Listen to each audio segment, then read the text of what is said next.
दोस्तों, आप अपने अवचेतन मन का सही से इस्तेमाल कर लाइफ में जो पाना चाहते हैं वो पा सकते हैं। दोस्तों, इंसान का दिमाग दो हिस्सों में बटा हुआ है। पहला कॉन्शियस माइंड यानी चेतन मन और दूसरा सबकॉन्शियस माइंड अवचेतन मन। हमारा कॉन्शियस माइंड वो होता है जिसे सोचते हैं, आर्गुमेंट करते हैं और लाइफ के डिसीजन लेते हैं। जैसे कोई बुक लेना हो या घर लेना हो तो ये सब हम सोच समझ कर लेते हैं, यानी कि ये सब डिसीजन अपने चेतन मस्तिष्क से करते हैं। जबकि आपका अवचेतन मन वो है जो हमारे मन में बैठे विश्वास, विचार और भावनाओं के आधार पर एक्शन लेता है। आपका अवचेतन मन आर्गुमेंट नहीं करता और न ही कारण ढूंढता है। आपका अवचेतन मन चेतन मन के आदेशों का पालन करता है। दोस्तों, चेतन मन और अवचेतन मन को समझने के लिए एक एग्जाम्पल देखते हैं। आपने शिप देखा होगा। शिप का एक कैप्टन होता है और कैप्टन का काम होता है शिप को दिशा देना, यानी कि शिप को कहाँ जाना है, कहाँ नहीं जाना है, ये सब कैप्टन बताते हैं। और शिप में काम कर रहे क्रू मेंबर कैप्टन के आदेश का पालन करते हैं। क्रू मेंबर को नहीं पता रहता है कि वे कहाँ जा रहे हैं, वे केवल कैप्टन के आदेश का पालन करते हैं। अगर कैप्टन गलत निर्देश दे दे तो वे गलत रास्ते पर चले जाएंगे।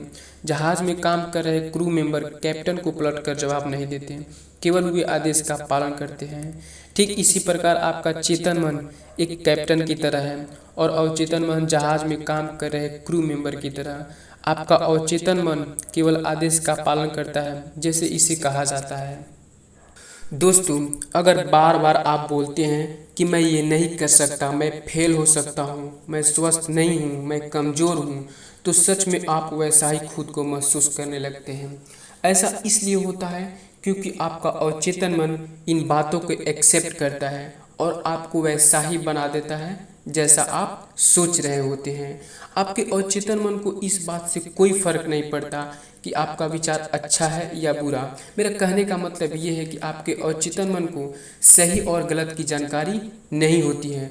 अगर आप अच्छा सोचेंगे तो आपको अच्छा रिजल्ट मिलेगा और अगर आप बुरा सोचते हैं तो आपको बुरा रिजल्ट मिलेगा। इसलिए आप हमेशा अपने विचारों पर कंट्रोल रखें और हमेशा पॉजिटिव सोचें। हमारे दिमाग का केवल 10% चेतन मन होता है, जबकि 90% अवचेतन मन होता है। सोचो, अगर अवचेतन मन को अच्छे से समझ गए तो आप सब कुछ पा सकते हैं।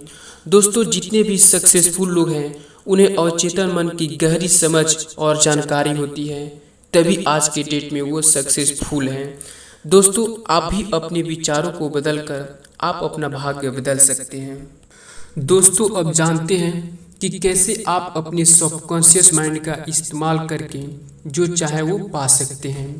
इसके लिए सबसे पहले आपको लाइफ में जो चाहिए वो क्लियर पता होना चाहिए। जैसे मान लीजिए आपको अच्छा मार्क्स लाना हो, बिजनेस सेटअप करना हो या किसी बीमारी से छुटकारा पाना चाहते हैं, आप अपने हिसाब से सोच सकते हैं। अब आपके कॉन्शियस माइंड को क्लियर पता हो जाता है कि अब आपको क्या चाहिए। फिर डॉक्टर जोसेफ मर्फी के कुछ रूल्स को आप फॉलो करके आप अपनी बात को सबकॉन्शियस माइंड तक आसानी से पहुंचा सकते हैं। पहला है अफर्मेशन।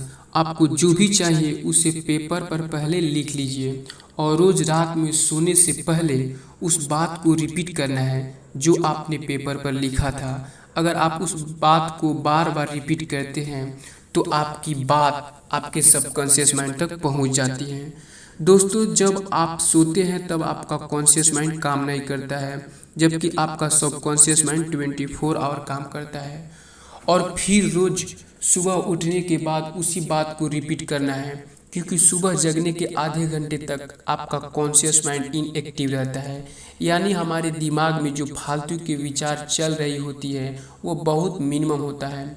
और इस टाइम किसी बात को बार बार रिपीट करते हैं तो वह बात आपके सबकॉन्शियस माइंड तक पहुंच जाती है। दूसरा रूल है इमेजिनेशन। इसमें आपको लाइफ में जो भी चाहिए उसे एक मूवी की तरह इमेजिन कीजिए। अगर आपको बिजनेस सेटअप करना है तो आप इमेजिन कीजिए कि आपका बिजनेस सेटअप हो चुका है और आपका बिजनेस तेज़ी से ग्रो कर रहा है। अगर इसी प्रकार मान लीजिए अगर आप सिंगर बनना चाहते हैं तो आप इमेजिन कीजिए कि आप एक बड़ा सिंगर बन गए हैं और लाखों लोगों के सामने स्टेज पर परफॉर्म कर रहे हैं। लोग आपके गाना सुनकर तालियां बजा रहे हैं, सीटी बजा रहे हैं और बहुत इंजॉय कर रहे हैं।